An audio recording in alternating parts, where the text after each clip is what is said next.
All right, you guys have been waiting for it. Here we go. Ladies and gentlemen, boys and girls, cats and dogs, we have our first top 10 mock draft for real friends of football. And so definitely, guys, do not hesitate to let me know what you guys think in the comments. It's going to be fun.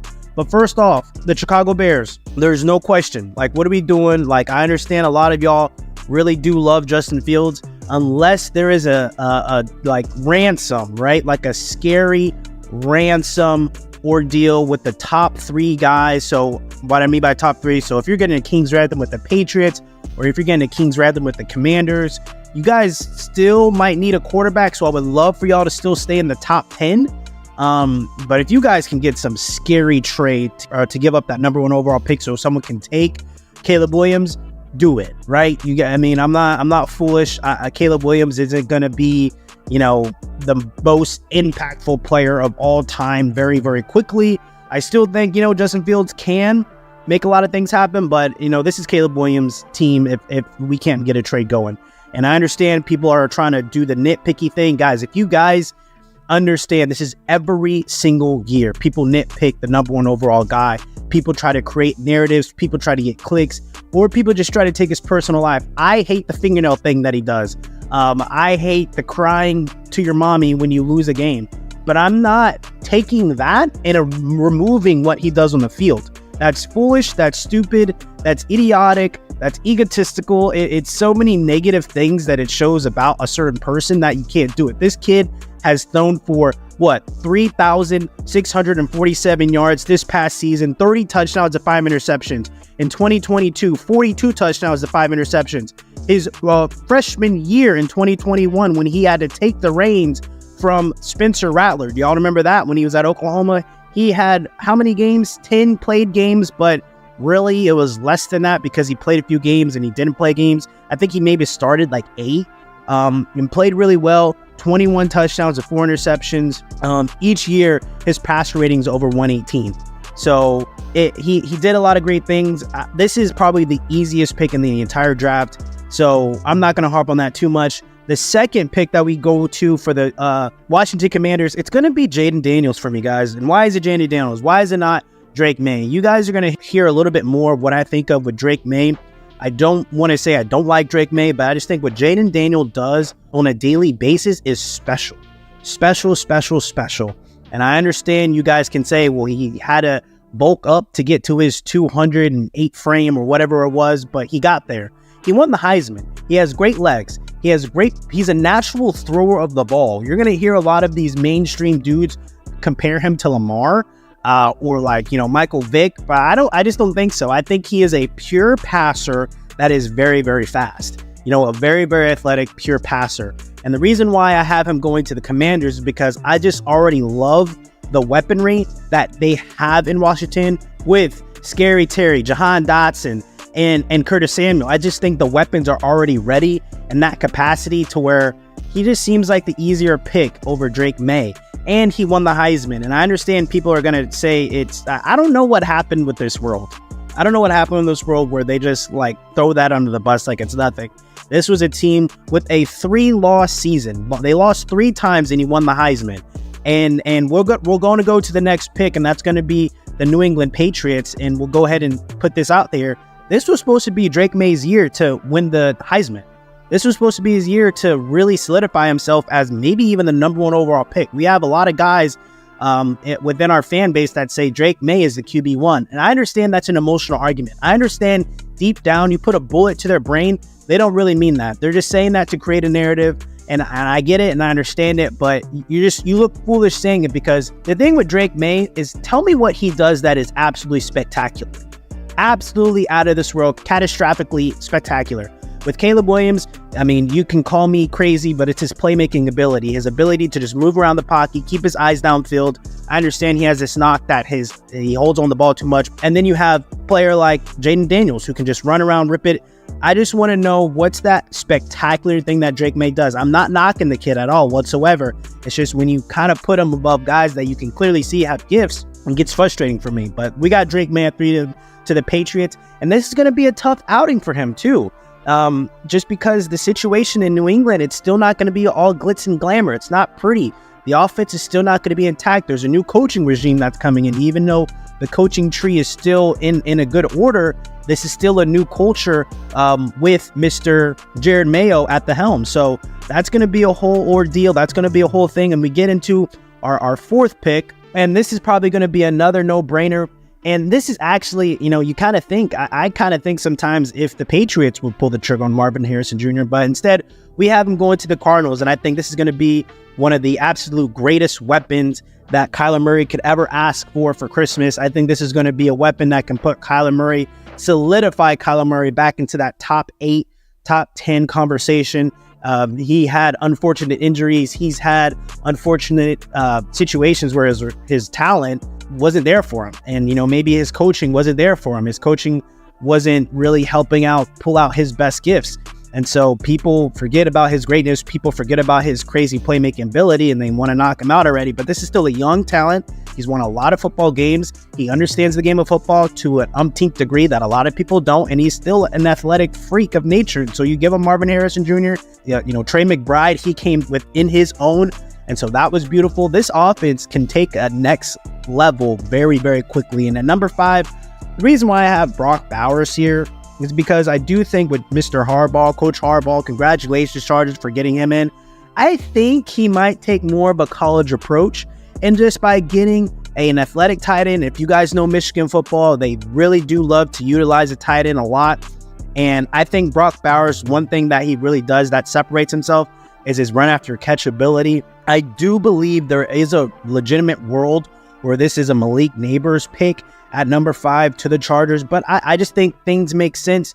What if, Michael Williams comes back and he is back in his own rotation? Quentin Johnson, let's say he takes a slight step forward, and then you have a Keenan Allen who is healthy and, they just make the monies work and he's able to be back in the offense. And then you have a tight end in Brock Bowers that's going to be able to immediately day one make an impact within the offense and to help out Justin Herbert. And once again, I just think that's a collegey thing that Mr. Coach Harbaugh is going to be able to implement day one.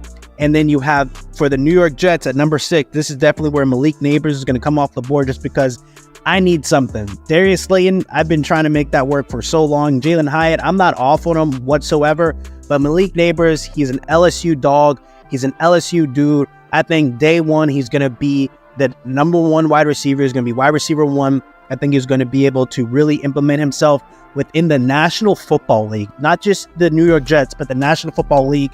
He is going to be a dude very, very quickly. And then at number 7, there is no way Will Levis is going to have a chance of life, a chance of success, if he doesn't have a pillar of a left tackle in Joe Alt, a Notre Dame guy, a great body. I think he just does everything great. There is going to be a little bit of debate if it's going to be him or Fashun out of Penn State. If it's going to be either one of those guys, the combine's going to be big.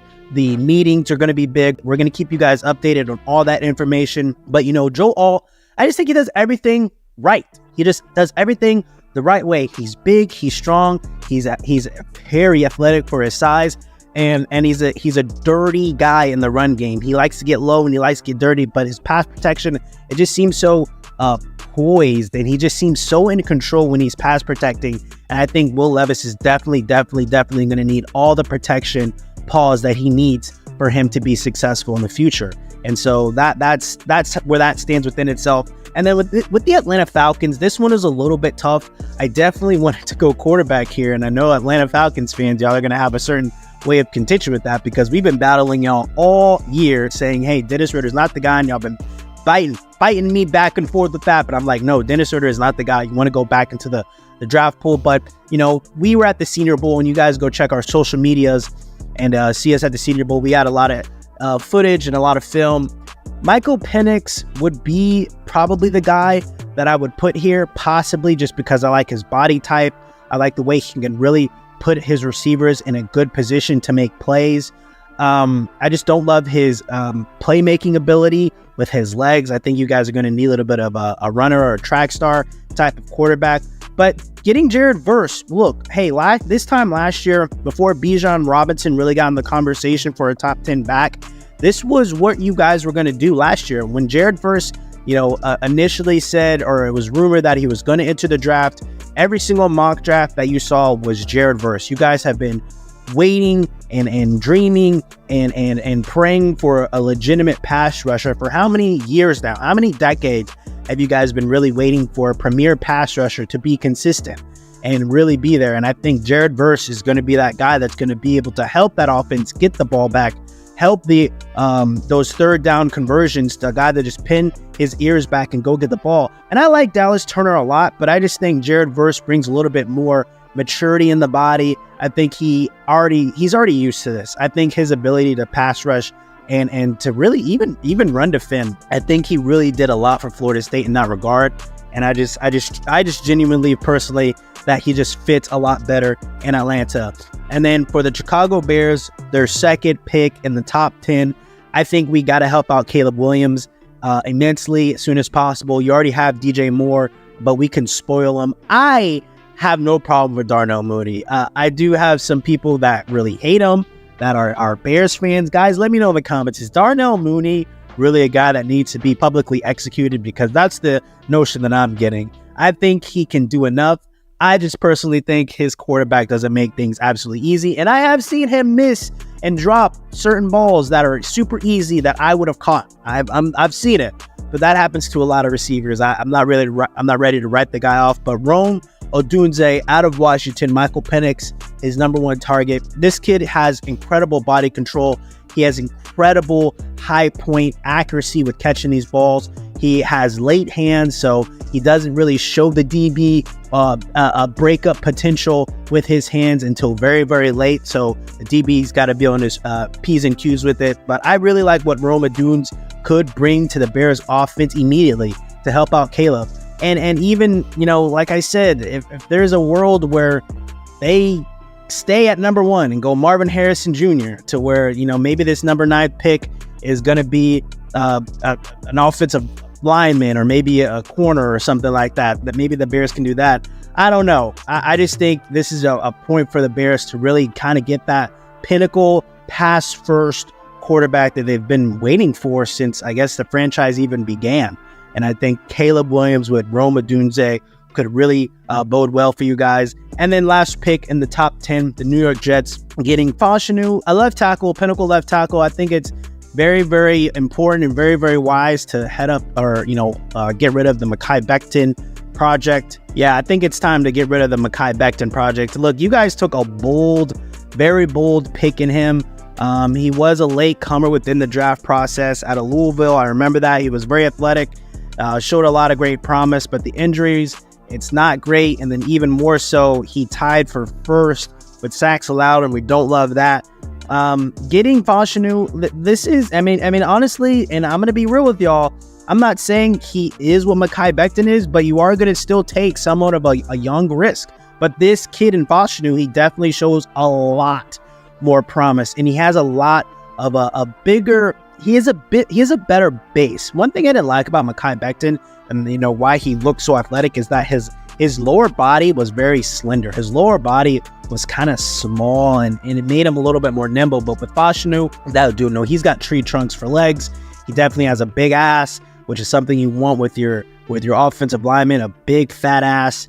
And that, I'm sorry guys, this is actually just how things work. You want a big fat ass for your offensive tackles and some freaking thighs on him, and he can move too, and he's got great arm length and stuff like that. So I think he's also crazy athletic too. Like I said, with him and Joe Alt, it's going to be pick your flavor. It's going to be, how do you want this ice cream?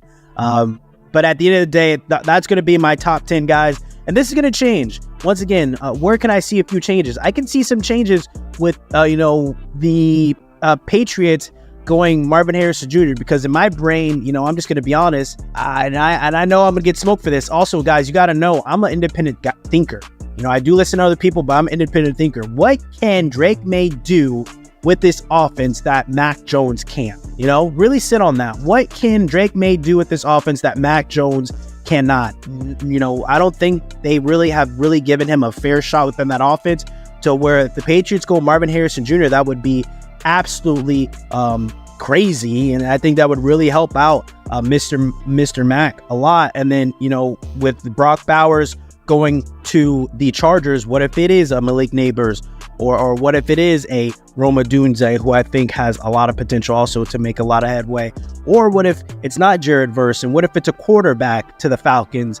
And, you know, guys, Spencer Rattler did really good at the Senior Bowl. So let me know what you guys think in the comments. I know I'm going to piss a lot of y'all off, but this is the process, and I love it.